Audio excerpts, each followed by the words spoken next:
can you share Sri Maharishi's perspective on love, which often has a lover-beloved perspective in both the Sufi and Bhakti traditions? Thank you.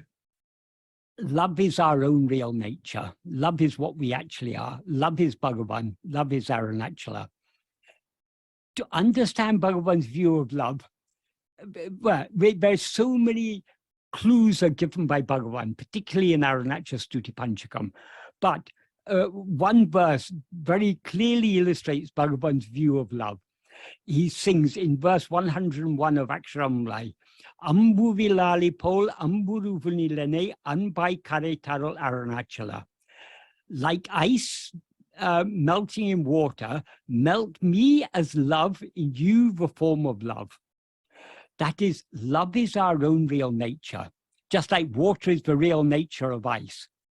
But ice is a solidified form of water. So as a jiva, as ego, we are like a block of ice. To really experience that love, we need to melt and dissolve in it.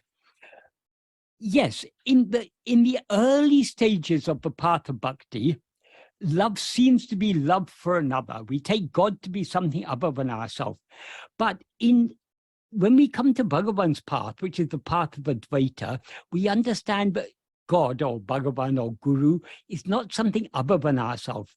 God is our own being. So loving God means loving ourselves, not loving ourselves as a person, the person we seem to be, loving ourselves as we actually are. There are many theologians, Christian theologians and other theologians, who argue that love is always for another. That is a fallacious argument, because the one thing they overlook is, as Bhagavan says, we all have greatest love for ourselves. Why do we have greatest love for ourselves? Because self-love is our real nature. But the problem is, there's no wrong with self-love. The problem is, because we take ourselves to be this person, we love this person as if it were ourselves, which is where we go wrong.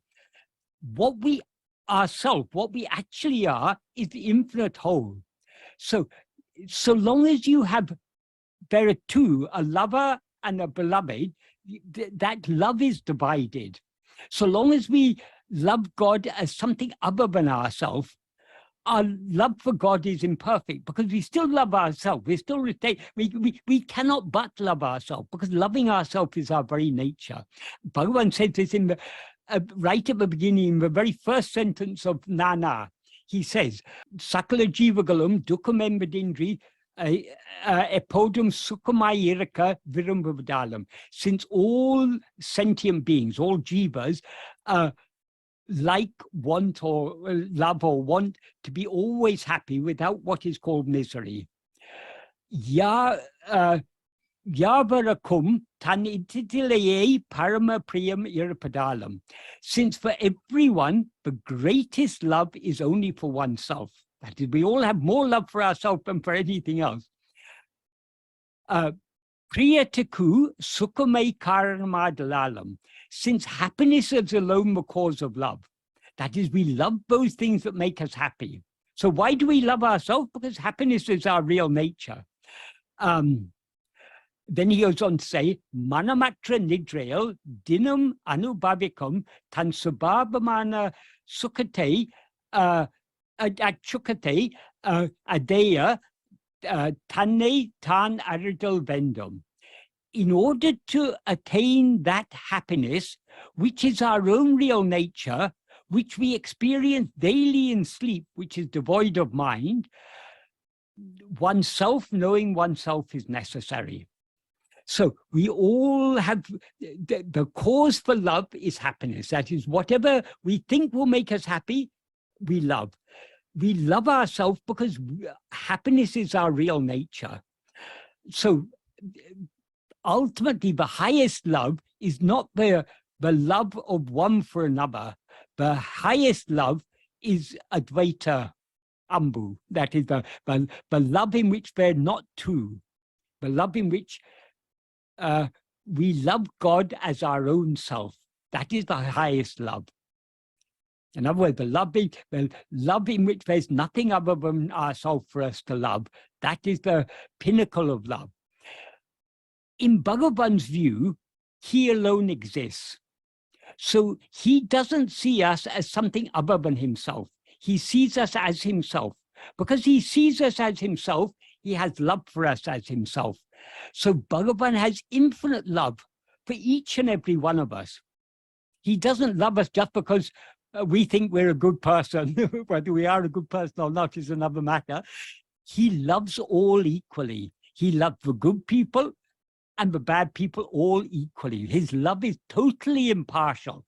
Why? Because he doesn't see us as the people that we take ourselves to be.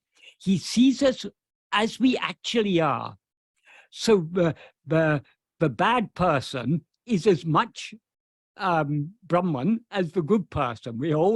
That is what we all actually are, is only Brahman, ātma-vicāra. That is Bhagavan. So Bhagavan sees us as himself and therefore loves us as himself. So the highest love is to see all as oneself. To see all as oneself means to see that oneself alone exists. What previously appeared as all is actually only oneself. Oneself is one and undivided, so it's not all. But what appears as all is actually oneself. So we are not all this, but all this is nothing other than ourselves. Just like the rope is not a snake, but the snake is nothing but a rope. So yes, Bhagavan had plenty to say about love. And if you want to understand more about Bhagavan's view on love, there's nothing better than to study carefully Aksharamlai and the other 4 hymns.